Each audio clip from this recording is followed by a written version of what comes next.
রব্বানা আতিহিম দিফাইনি মিনাল আযাব ওয়াল আনহুম লানান কাবীরা। আল্লাহ বলেন, বান্দা সন্তানের হক আদায় করো না, সাবধান হয়ে যাও, সাবধান হয়ে যাও।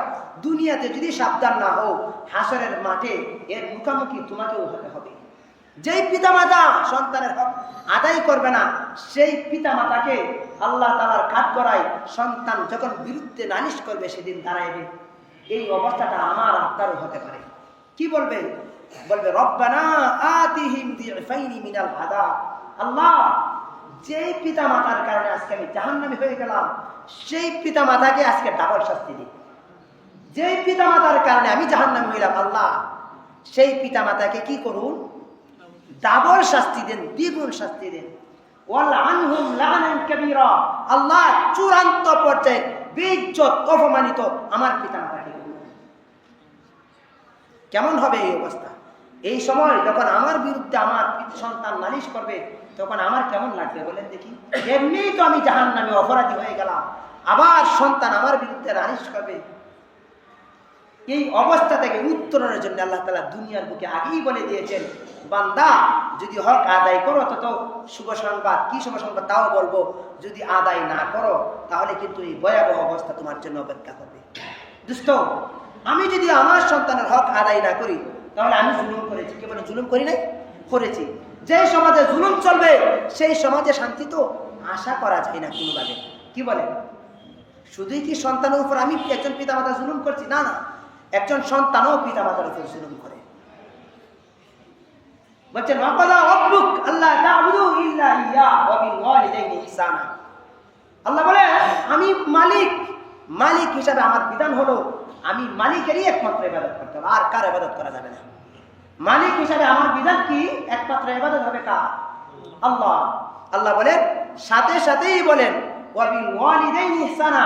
আমি মালিক হিসাবে আমার আরেকটা বিধান হলো, সন্তান যারা যুবক আছো, তোমাদের পিতামাতার খেদমত করা আমার বিধান। আমার ইবাদত যেমন আমার বিধান, ঠিক তদ্রূপ একজন বৃদ্ধ পিতামাতা সন্তানের কাছে সেবা শুশ্রূষা পাওয়া, এটাও আমার বিধান। বলেন দেখি, বিধান যদি না পালন করি, পিতামাতার উপর কি আমি জুলুম করলাম না নাকি? কি জুলুম করলাম না? করেছি। মালিকের অন্যায় হক, মালিকের হুকুম মানিনি, এটা মালিকের উপর আমি জুলুম করেছি। বুঝতো তো আমরা প্রত্যেকেই কোনো না কোনো ভাবে জুলুমের ভিতরে চলতেছে আমাদের সমাজ। কোনোদিন তো পিতা মাতার থেকে সন্তান জুলুমের শিকার হবে, এটা কোনো মানুষ বরদাস্ত আশা করে না। কি বলে? আশা করে নাকি? একজন পিতা মাতাও সন্তান থেকে জুলুমের শিকার হবে, এটাও তো আশা করে না। তারপরও তো চলতেছে। কি বলেন? চলতেছে না? চলতেছে। এই কারণেই সমাজে শান্তির লেশ মাত্র নাই। আমরা একজন পরের কাছে পরের জুলুম অত্যাচার হতে পারে, এটা স্বাভাবিক, মেনে নিতে পারি। একজন পিতামাতা থেকে সন্তান জুলুমের শিকার হবে, একজন সন্তান থেকে পিতামাতা জুলুমের শিকার হবে, এটা তো কখনো আমরা আশা করি না। কি বলেন? আশা করি না? কি এই শ্রেণীর জুলুমও বর্তমান সমাজে আছে না নাই? আছে না নাই? আছে। এই জুলুম যদি সমাজে থাকে, ঘরে সন্তানের উপর পিতামাতা জুলুম করবে, সন্তান পিতামাতার উপর জুলুম করবে, বাহির বাদ দিলাম, তাহলে শান্তির আশা করা বোকামি ছাড়া আর কি হতে পারে বলেন দেখি? সবাই শান্তি চাই, শান্তির পথে কি আমরা আছি? নাই। যেই কারণে আমরা শান্তি পাইতেছি না, শান্তি পাবো না, শান্তি পাবো না কুরআন না মানার কারণে। আল্লাহ এই কথা এই জন্যই বলছেন সূরা নাহলের ৯৭ নং আয়াত, আল্লাহ ইরশাদ করেন, মান আমিলা সালিহাম মিন যাকারিন আও উনসা ওয়া হুয়া মুমিন ফালানুহইয়ান্নাহু হায়াতান তাইয়্যিবা। চাই সে পুরুষ হোক, চাই সে নারী হোক, ঈমানের সাথে যেই সৎকর্ম করবে, আমি আল্লাহ দুনিয়াতে তাকে শান্তির জীবন দান করব। আর যদি না মানো, আমি আল্লাহ তাআলা দুনিয়ার হায়াতে সংকীর্ণ জীবন দান করব। বলতে গেলে আমরা সকলেই বর্তমানে সংকীর্ণতার জীবন যাপন করতেছি। কি বলেন? কেন করতেছি? স্পষ্টত আমার দ্বারা বোঝা যাচ্ছে যে আমি কুরআনের বিধান অনুযায়ী আমার জীবন যাপন চালাইতেছি না, মালিকের হুকুম মতো জীবন যাপন করতেছি না। এই জন্য শান্তি চাইলেও আমরা শান্তি পাই না। যদি আমি মালিকের হুকুম মতো জীবন যাপন করি, তাহলে আল্লাহ তাআলা আমাকে শান্তির জীবন দান করবেন। এটা আল্লাহ তাআলার ওয়াদা।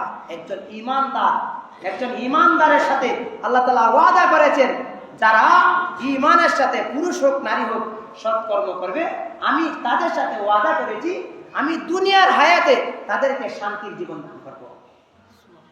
আল্লাহ তাআলা আমাদের সকলকে আল্লাহ তাআলার বিধানগুলি মেনে শান্তিতে জীবন যাপন করার তৌফিক দান করুন, বলুন আমিন।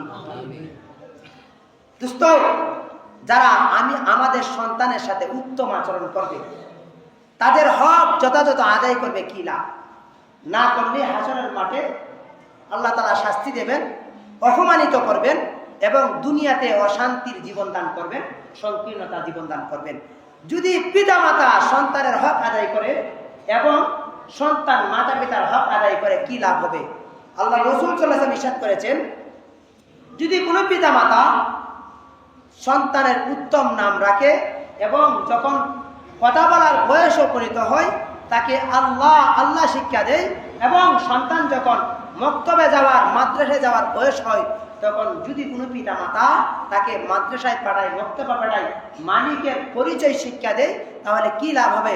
রাসূল বলছেন, মান ক্বারাআল কুরআন ওয়া আমিলা বিমা ফীহি উলবিসা ওয়ালিদাহু তাদাই ইয়াউমাল কিয়ামা। আল্লাহ তাআলা ওই পিতামাতাকে, যে পিতামাতা সন্তানকে উত্তম নাম রাখছে, সুন্দর নাম রাখছে, আল্লাহ শিক্ষা দিয়েছে এবং সময় উপযোগী কোরআনের জ্ঞান শিক্ষা দিয়েছে, যারা এই কাজগুলি করবে আল্লাহ তাআলা তাকে আখিরাতে যে পুরস্কারটা দেবেন সেটা হলো উলবিসা ওয়ালিদাহু তাদাই ইয়াউমাল কিয়ামা। হাসরের মাঠে যেদিন মানুষ নাফসি নাফসি বলতে থাকবে, যেই দিন মানুষ সবাই পেরেশানির মধ্যে থাকবে, সেই দিন সন্তানকে কোরআনের জ্ঞান শিক্ষা দেওয়ার কারণে, সুশিক্ষায় শিক্ষিত করার কারণে আল্লাহ তাআলা সন্তানকে নয় বরং সন্তানের পিতামাতাকে উলবিসা ওয়ালিদাহু তাদাই ইয়াউমাল কিয়ামা, হাসরের মাঠে নূরের তাজ পরাবে। কাকে? সন্তানকে। যে সন্তান কোরআন শিখবে, কোরআন অনুযায়ী জীবন যাপন করবে, তাকে নাকি তার পিতা মাতাকে? বস্তুত কথা হলো, আমি যদি আমার সন্তানকে কোরআনের জ্ঞান শিক্ষা দেই, আপনি যদি আপনার সন্তানকে কোরআনের জ্ঞান শিক্ষা দেন, রাসূল বলছেন, রাসূলের কথা যদি বিশ্বাস করি, এটাই সত্য হবে, আল্লাহ তাআলা হাসরের মাঠে আমাকে আপনাকে নূরের তাজ পরাবেন। নূরের তাজের আলো কেমন হবে? রাসূল বলেন, দাউহু মিন শামস। দুনিয়াতে যে আকাশে যে সূর্য দেখো, যে সূর্যের আলোতে পুরা পৃথিবী আলোকিত করে, আল্লাহ রাসূল বলেন জান্নাতে মা বাবাকে যে তাজ পরানো হবে, সেই নূরের তাজের আলো তার চেয়েও বেশি হবে। এবার চিন্তা করে দেখুন, আমি যদি এই সম্মানের অধিকারী হই, তাহলে আমার সন্তান হাসরের মাঠে কেমন সম্মানের অধিকারী হবে? দোস্ত, আমরা তো আমার সন্তানকে যদি সরকারি কোনো চাকরির একটা ব্যবস্থা করে দিতে পারি, তাহলে মনে করি, একদম সত্যি কথা, বাস্তব কথা হলো, প্রত্যেক মা বাবা মনে করে আমি সফল হয়ে গেছি, আমি আমার সন্তান নিয়ে আমি আর দেখবো না, আমার সন্তান সফল তো আমি সফল হয়ে গেছি, আমি সফল হয়ে গেছি। কি বলেন? এটাই তো বাস্তবতা মনে করতেছি। অথচ আমি যদি কোরআনের জ্ঞান শিক্ষা না দিতে পারি, জুলুম করলাম সন্তানের উপর জুলুম করার কারণে আল্লাহ তাআলা আমার ঘরেই অশান্তি দিবেন। এটা হলো দুনিয়ার শাস্তি, আর পরকালে তো বেইজ্জত করবেনই। দোস্ত, শুধু কোরআন শিক্ষা দিলে এই লাভ, এখানে এতটুকুই লাভ না, বরং আরো অহরহ লাভ আছে। দুনিয়াতে কি লাভ হবে? দুনিয়াতে যে লাভ হবে, দুনিয়ার লাভটা হলো, আমি যদি আমার সন্তানের হক আদায় করি, তাহলে আমি যখন বৃদ্ধ হয়ে যাব, ওই সন্তান থেকে আমিও দয়ার আচরণ পাবো। এটাই বাস্তবতা। আল্লাহ তাআলা আমার সন্তানকে এমন নেককার সন্তান বানাবেন, যখন আমি বৃদ্ধ হয়ে যাব, ঠিক সেই সময়ে আমি সন্তানের হক আদায় করার কারণে আমি বৃদ্ধ বয়সে আমার সন্তানও আমার খেদমত করে তার হক আদায় করবে। 1 নম্বর লাভ। 2 নম্বর লাভ, আমি যখন মারা যাব, রাসূল বলছেন, ইদা মাতাল ইনসান ইনকাতা আমালুহু ইল্লা মিন সালাসা। মানুষ যখন মারা যায়, তখন তার নেক বদ সব আমলের দরজা বন্ধ হয়ে যাবে। ঠিক সেই সময়ে যেদিন আর আমলের দরজা খোলা থাকবে না, আপনি চাইবেন কবরে থাকা অবস্থায় আমার জন্য যদি কোনো আমল আসতো, আমার জন্য যদি কোনো নেক আসতো, যদিও আজকে আমাদের নেকের কোনো প্রয়োজন মনে করি, সালাম দিলে 10 নেকি, 90 নেকি, 30 নেকি, যেই নেকি হোক না কেন, আমরা সালাম অনেকেই দেই না, কারণ নেকির পর্যন্ত নেই আমার কাছে। আমার কাছে একটা সার দাম আছে, 10 নেকি 20 নেকি আমার কাছে কোনো মূল্য নেই। কি বলেন? আমাকে যদি কেউ একটা সালাম দেয়, আমি ওয়ালাইকুম সালাম করলাম, নেকি অর্জন করতে পারলাম তার জন্য, এর জন্য আমি কোনো খুশি হই না। কিন্তু যদি আমাকে একটা চা খাওয়া, আমি তার প্রতি খুশি হই। কি বলেন দোস্ত? যেদিন নেকির খুব বেশি প্রয়োজন হবে, সেদিন আপনার সন্তানকে যদি সুশিক্ষায় শিক্ষিত করেন, আপনার সন্তান কোরআন তেলাওয়াত করবে, আপনার সন্তান নামাজ পড়বে, আপনি শিক্ষা দেওয়ার কারণে, আর এই শিক্ষা দেওয়ার কারণে আপনার যেদিন আমলের দরজা বন্ধ হয়ে যাবে, রাসূল বলেন এই দিন আমলের দরজা, আমলের নেক আমল, সন্তান নেক আমল করবে আর পিতার আমল নামায় জমা হয়ে থাকবে। এই আমল যেদিন আমলের দরজা বন্ধ হয়ে যাবে, সেদিন আমার আমল নামায় আমল যাক, এটা কি আমরা চাই না? চাই না। যদি চাই তাহলে অবশ্যই এখনই আমাদের সন্তানকে সুশিক্ষায় শিক্ষা দিতে হবে। দোস্ত, আরো অনেক লাভ আছে, সব তো বলা সম্ভব নেই। আল্লাহ তাআলা আমাদের সন্তানগুলিকে সুশিক্ষায় শিক্ষিত করে কোরআনের জ্ঞান শিক্ষা দিয়ে আমাদের যথাযথ হক আদায় করার তৌফিক দান করুন, আমিন। এবং আমাদের যাদের পিতামাতা আছে তাদেরও সেবা করার মাধ্যমে আমাদের পিতামাতার যথাযথ হক আদায় করার তৌফিক দান করুন, আমিন। ওয়া আখিরু দাওয়ানা আলহামদুলিল্লাহি রাব্বিল আলামিন। যারা সুন্নাত করেনি সারাকাত কাবলা জুমা সুন্নাত।